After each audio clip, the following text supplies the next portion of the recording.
रात के करीब 1 बजे होंगे जब अचानक मेरी नींद खुल गई। मुझे बाहर से हल्की आवाजें सुनाई दी। मैंने ध्यान दिया तो महसूस हुआ कि अर्जुन के कमरे की लाइट अभी जल रही थी। मैं धीरे धीरे उसके कमरे की तरफ बड़ी दरवाज़ा हल्का सा खुला था और अंदर अर्जुन, जो 18 साल का है और मैं 22 साल की हूँ। अब असली कहानी पर आते हैं। ये घटना लगभग 7 महीने पुरानी है। रोज की तरह जब मैं कॉलेज से आकर अपने कमरे में आराम कर रही थी, उस दिन मम्मी पापा किसी से रिश्तेदार के घर गए हुए थे और मैं कॉलेज से जल्दी घर आ गई थी। मेरे भाई अर्जुन को इस बारे में नहीं पता था क्योंकि उसकी 12वीं की बोर्ड परीक्षाएं चल रही थी। मुझे नहीं पता था, क्या पता था कि मम्मी पापा कहाँ गए हैं। इसलिए मैंने अपने भाई से पूछने के लिए उसके कमरे में जाने का फैसला किया। जब मैं उसके कमरे में पहुंची तो देखा कि वो बेड पर लेटा हुआ पढ़ाई कर रहा था। कमरे का दरवाज़ा खुला था, इसलिए मैं बाया माता बिना खटखटाए अंदर चली गई। लेकिन जैसे ही अर्जुन ने मुझे देखा, वो अचानक घबरा गया। मैंने अर्जुन की घबराहट देखी तो थोड़ा हैरान रह गई। मैंने हंसते हुए कहा, अरे क्या हुआ, ऐसे डर क्यों गए? अर्जुन ने किताब बंद की और बोला, कुछ नहीं दीदी, बस पढ़ाई कर रहा था। मैंने उसके पास जाकर कहा, अच्छा, वैसे मम्मी पापा कहाँ गए हैं? उसने जवाब दिया, पता नहीं, उन्होंने कुछ बताया नहीं, बस बोले कि देर से आएंगे। मुझे थोड़ा अजीब लगा कि मम्मी पापा बिना बताए बाहर चले गए, लेकिन मैंने ज्यादा ध्यान नहीं दिया। मैं उसके पास बैठ गई और बोली, तेरी पढ़ाई कैसी चल रही है गीता? उसने सिर झुकाकर कहा, बस ठीक ही चल रही है, बोर्ड की टेंशन बहुत है। मैंने हंसते हुए उसका सिर थपथपाया। अरे टेंशन मत ले, तू बहुत अच्छा करेगा। इतना कहकर मैं वहां से अपने कमरे में जाने लगी, लेकिन तभी मैंने देखा कि अर्जुन कुछ कहना चाह रहा था। मैंने पलटकर पूछा, कुछ कहना है? वह थोड़ी देर चुप रहा, फिर धीरे से बोला, दीदी, क्या मैं तुमसे एक बात पूछ सकता हूँ? मैंने मुस्कुराकर कहा, बिल्कुल पूछ सकता है। अर्जुन थोड़ा झिझकते हुए बोला, तुम्हें कभी डर नहीं लगता अकेले रहकर, या जब कोई आसपास ना हो? मैंने उसकी बात सुनी और थोड़ा सोचकर कहा, डर तो कभी कभी लगता है, लेकिन क्यों पूछ रहा है? नहीं। वह कुछ देर चुप रहा, फिर बोला, बस यूं ही कभी कभी अजीब सा महसूस होता है। मैंने उसे समझाया, कोई बात नहीं, ये सब नॉर्मल है। कभी कभी हमें अकेलेपन का एहसास होता है, लेकिन हम खुद को बिजी रख सकते हैं। उसने हल्की मुस्कान दी और मैंने उसके सिर पर प्यार से हाथ रखा। उस शाम कुछ अलग ही थी। घर में एक अजीब शांति थी और अर्जुन का व्यवहार भी कुछ बदला बदला लग रहा था। मैं अपने कमरे में चली गई, लेकिन मन में एक सवाल घूम रहा था, क्या अर्जुन किस बात को लेकर परेशान है? उस शाम का माहौल कुछ अजीब था। घर में गहरी शांति थी और अर्जुन का व्यवहार भी थोड़ा असामान्य लग रहा था। मैं अपने कमरे में जाने के बाद भी उसकी बातों के बारे में सोचती रही। रात के करीब 10 बजे थे। मम्मी पापा अभी भी घर नहीं लौटे थे। मैं डिनर करने के लिए किचन में गई तो देखा कि अर्जुन बालकनी में अकेला खड़ा था, चुपचाप बाहर देख रहा था। मैंने पास जाकर पूछा, क्या हुआ? उसने हल्का सा सिर हिलाया और कहा, दीदी, कभी कभी लगता है कि मैं खुद को अच्छे से नहीं जानता, जैसे मैं अंदर से बदल रहा हूं। मैंने थोड़ा ध्यान से उसकी ओर देखा, मतलब उसने लंबी सांस ली और कहा, बस कई बार अजीब अजीब ख्याल आते हैं, जैसे कि मैं खुद से भाग रहा हूं। मैंने उसकी परेशानी को समझने की कोशिश की। देख, ऐसा हर किसी के साथ होता है। शायद तू एग्जाम के स्ट्रेस में है या फिर कोई और बात है। अर्जुन ने कुछ कहने के लिए मुंह खोला, लेकिन फिर चुप हो गया। मैंने उसका कंधा थपथपाया, तू मुझसे कुछ भी कह सकता है। निसंकोच थोड़ी देर बाद वो हल्का सा मुस्कुराया और बोला, शायद तुम सही कह रही हो, बस थोड़ा उलझा हुआ महसूस कर रहा था। मैंने उसे गले लगाया और कहा, चिंता मत कर, सब ठीक होगा। चल अब खाना खा लेते हैं। उस रात मैं अपने कमरे में थी, लेकिन मुझे महसूस हुआ कि अर्जुन कुछ छुपा रहा था। शायद वो मुझसे कुछ कहना चाहता था, लेकिन कह नहीं पा रहा था। क्या कोई बात थी जो उसे परेशान कर रही थी? उस रात मैं सोने की कोशिश कर रही थी, लेकिन दिमाग में अर्जुन की बातें घूम रही थी। उसके चेहरे पर जो उलझन थी वो मुझे परेशान कर रही थी। रात के करीब 1 बजे होंगे जब अचानक मेरी नींद खुल गई। मुझे बाहर से हल्की आवाजें सुनाई दी। मैंने ध्यान दिया तो महसूस हुआ कि अर्जुन के कमरे की लाइट अब भी जल रही थी। मैं धीरे धीरे उसके कमरे की तरफ बढ़ी। दरवाज़ा हल्का सा खुला था और अंदर से किसी की फुसफुसाने की आवाज आ रही थी। ऐसा लग रहा था जैसे अर्जुन किसी से बात कर रहा हूं, लेकिन कमरे में वो अकेला था। ऐसा क्यों हो रहा है? मैं क्या करूं? मैंने उसे खुद से बड़बड़ाते हुए सुना।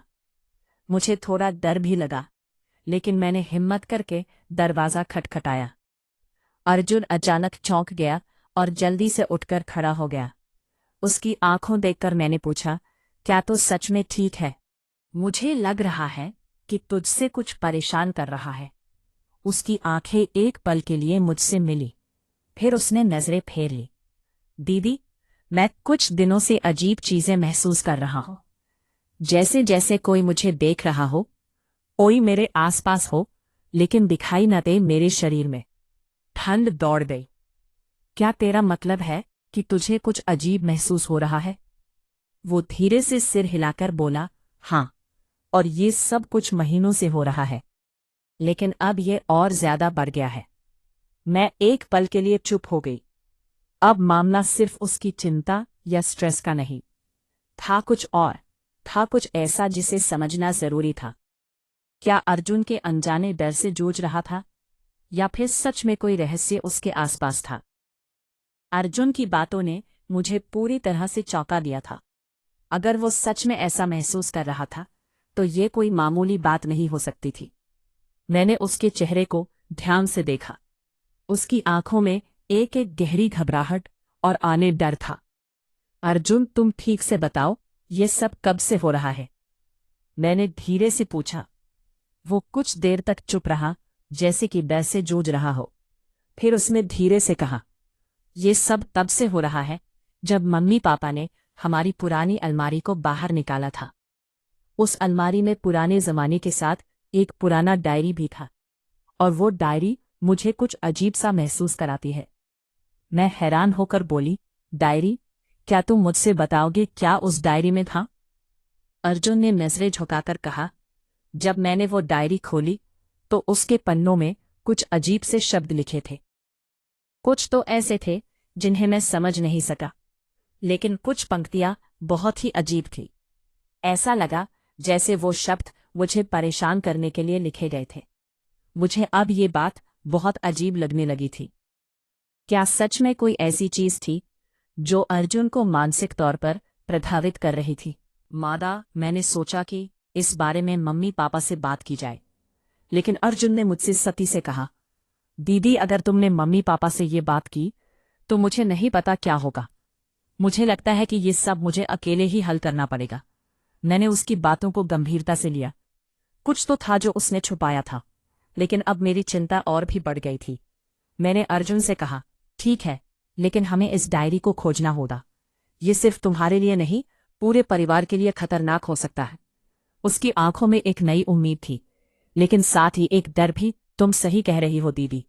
ओ, लेकिन हमें ये सब जल्द ही खत्म करना होगा। हम दोनों धीरे धीरे डायरी की तलाश में जुट गए। मैं अर्जुन के कमरे में गई और पुरानी अलमारी की ओर देखा। दरवाजे के पीछे छिपी हुई वो डायरी अब मुझे भी डरावनी लगने लगी थी। आखिरकार अलमारी का दरवाजा खोलते हुए मैंने वो डायरी ढूंढ निकाली। उसके ऊपर धूल जमी हुई थी, और वो इतनी पुरानी लग रही थी कि ऐसा लग रहा था जैसे वो किसी और समय से आई हो। अर्जुन ने धीरे से कहा, ये वही डायरी है। मैंने उसे खोलने का फैसला किया, लेकिन जैसे ही उसके पन्ने खोले और कमरे में एक अजीब ठंडक महसूस हुई। डायरी के पन्नों पर वही अजीब शब्द लिखे हुए थे, लेकिन अब मुझे समझ में आ रहा था कि ये कुछ और ही था। ये कि डायरी का प्रकार का श्राप या चेतावनी लग रही थी। एक पन्ने पर लिखा था, जो ये पढ़ेगा उसे घेर लेगा अंधेरा। ये रहस्य केवल उस व्यक्ति को सच्चाई दिखाएगा जो इसे ढूंढने की हिम्मत करेगा। अर्जुन और मैंने एक दूसरे को देखा। क्या यह सच में हो रहा है? मैंने हतलाते हुए पूछा। अर्जुन ने एक दूसरे को देखा। क्या यह सच में हो रहा है? मैंने हकलाते हुए पूछा। अर्जुन ने गहरी सांस ली। हमें अब सच्चाई जानी होगी। हम दोनों ने डरी हुई निगाहों से एक दूसरे को देखा। वो डायरी अब हमारे लिए जैसे एक भारी बोझ जैसी लग रही थी, जैसे खतरनाक रास्ते पर कदम रखने जा रहे थे। अर्जुन ने धीरे से कहा, "यह सब कुछ बहुत अजीब है दीदी। क्या अगर ये सच है? क्या अगर ये सब हम पर असर डालने वाला है?" मैंने उसे शांत करने की कोशिश की। हम सिर्फ समझने की कोशिश कर रहे हैं। अर्जुन, अगर ये सच है तो वस्त तो हम उसे बदल सकते हैं। लेकिन तभी जैसे ही हमने डायरी के अगले पन्ने को पलटा, अचानक कमरे की लाइटें मध्यम हो गई। कमरे में एक अजीब ठंडक बढ़ने लगी। दोनों की धड़कनें तेज हो गई। अर्जुन डर के मारे मेरे पास आकर खड़ा हो गया। "ये क्या हो रहा है?" उसने कांपते हुए पूछा।